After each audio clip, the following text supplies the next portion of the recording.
So, tayo magluluto na naman, no?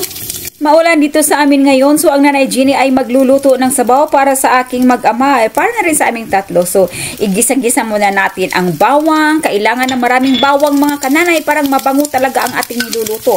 Parang yung kapitbahay natin, sasabihin nila na masarap ang ulam natin. Joke lang mga kananay. At lalagyan natin ng sibuyas, at saka kamatis, at saka atsal or bell pepper, and sibuyas dahon din mga kananay. No? At ukay-ukayin or halu-haluin natin. Feel na feel ko talaga ang pagluluto dyan mga kananay kasi maganda yung kaldero ko eh. At lalagyan ko ng chicken tender mga kananay kasi yung mag-ama ko ayaw nila yan na may balat ang chicken. So kailangan talaga ang gagawin ko ay chicken tender kasi para walang balat na. Gusto lang kasi nila mga kananay na kain na diretso at nilalagyan ko ng chayote. Kasi nakabili nga ako ng chayote doon sa ano ba yun? International store ba yun?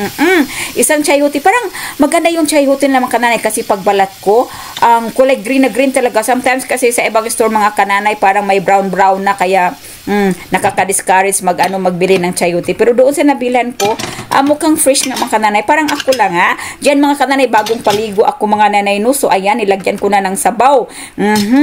So mga kananay, ilalagay ko yan ang pichay. Yan, ilalagyan ko ng pichay no. So pag marami talagang spices natin, manamis-namis talaga ang sabaw. And I promise talaga mga kananay, masarap talaga ang sabaw. So dito mga kananay, ayan ang kumukulo-kulo na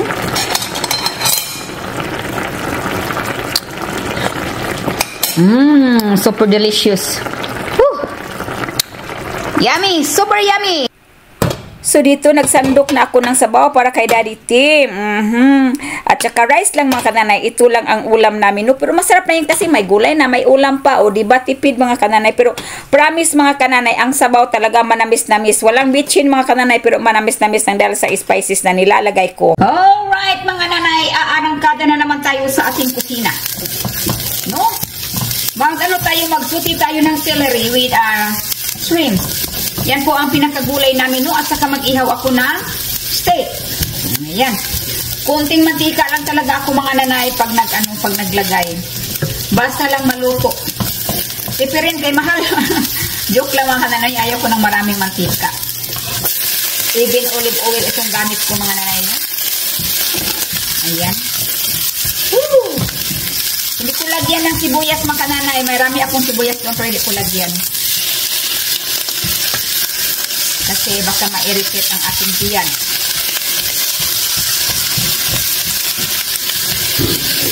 Alright. Itong na ito, shrimp na ito, wild daw ito. Pero yung kaya nga binili ko eh. Ito parang white shrimp siya.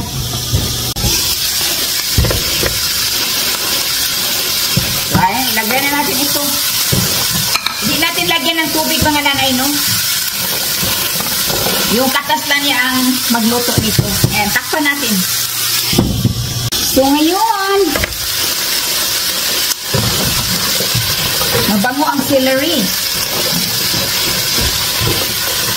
Very simple ulam mga kananay. Very simple. Lagyan natin ng asin. Right. Mga spices na kinabuhi. Ilagay na ito para samot o kalami. Lami na siya. Alright. Ukayon na ito, ukayon. Halo-haloin natin para mag-scatter yung nilalagay natin na pangpalasa. Tapos takpan natin pabalik. Very easy. Ito na ang ating celery with hipon. Ayan po, no? So, very fresh. Parang sinanay lang. Ito ang ating i-partner sa ating gulay na celery, mga nanay. Manipis na beef, mga kananay, no? Ayan po, hiwa ng manipis, parang madaling maluto. Sige, kumbati mga inahan. Meron din kaming kamote, no? Mayroon tayong Japanese na kamote at mayroon din tayong American nga kamote. Ang plate ni Mateo, hinimay ko na ang kanyang beef. Ayan po ang aking little man. Hello, little man. Hi. And ito naman po ang ni Daddy Tim, ang plato ni Daddy Tim, no? Mayroon siyang celery with shrimps and steak. Ayan po, no? And ito naman kay Nanay Jeannie. Si Nanay Jeannie ay hindi kakain ng rice terraces today. How's your steak, baby love? Ayan po ang steak ng aking baby love. Okay, ma. Okay, baby. Eat good. At ito naman ang asawa kong may sipon. May sipon sa ilong. Awa naman si Daddy Tim. Parang ano ang ilong, parang kamatis.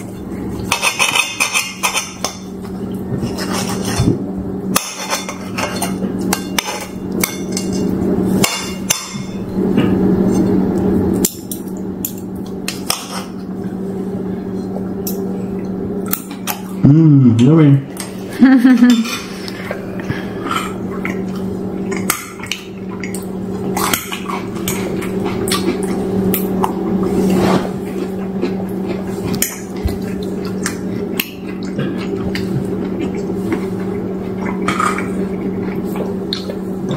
So, ayan po si Daddy Tim, naningkamot og maayo, no?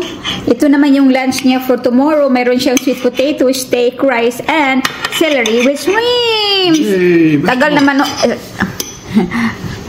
Okay, dinagdagan pa pala niya mga kananay yung lunch niya. O, diba? O, ito naman ang big boy ko. Ito naman ang big boy ko, big boy. Tuloy-tuloy ang ating laban mga kananay. Yun ang tinatawag na laban lang mga inaanak.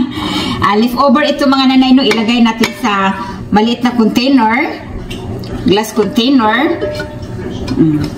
Kasi mga kananay, agahan ko rin yan tomorrow, o diba? Bungga!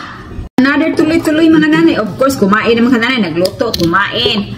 Eh, di pagkatapos mga nanay, maghugas na naman tayo. Alam mo lang katapusan. Larga mga inahan, larga, birada.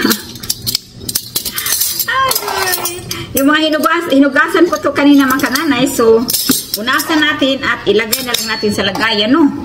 So, mga kananay, ilagay natin dito ang ating sandex. Yan. Yan lang yan siya dyan. At ito naman doon sa kabila. Dito naman ay itex. Ayan.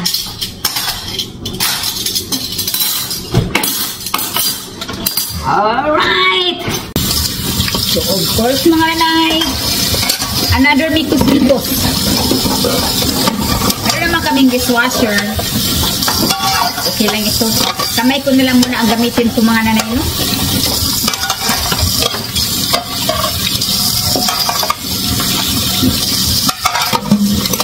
Daddy Tim naman, naghanda siya ng kanyang sandwich. Sandwich is not for tomorrow, right, Daddy? Yan lang yan mga kananay, mag-asikaso ng kanyang ano niya, baon niya. Handa na yan niya. Ngayon palang gabi na to, handa na niya. Sanay siya ng ganyan mga kananay nang dahil noong siya palang mag-isa sa buhay niya na hindi pa ako dumating, ganyan na siya mga kananay.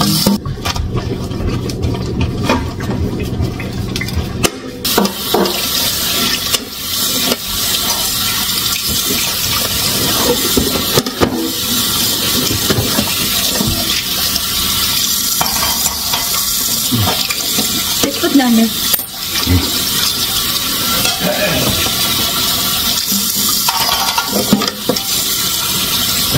Tapos na ako nagmikos-mikos mga kananay. Natapos ang hugasan. Ayan na, malinis na ang counter. Ayan po. Dito malinis na mga kananay. So wala ng kalat. Ayan po mga nanay, no, pati yung sahig natin, malinis na yung sahig natin. Aking nawalisan na lahat-lahat ng mga kananay. Alright, papunta doon. Hala, sige, kumbati mga inahan. Karon kay nahuman naman ko og kuan. Linis sa kusina. Everything and anything. Mag-edit na po kuan og video mga kananay. Okay, let's go. Kumbati na po taani.